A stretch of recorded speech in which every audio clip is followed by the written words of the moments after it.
Today we're creating a high-key look used in editorial and fashion shoots. This style focuses on bright lighting, minimal shadows, and clean tones.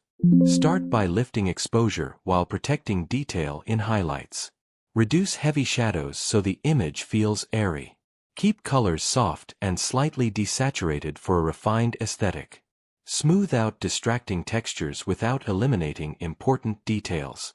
Add gentle sharpening where needed. High-key edits feel light, fresh, and elegant.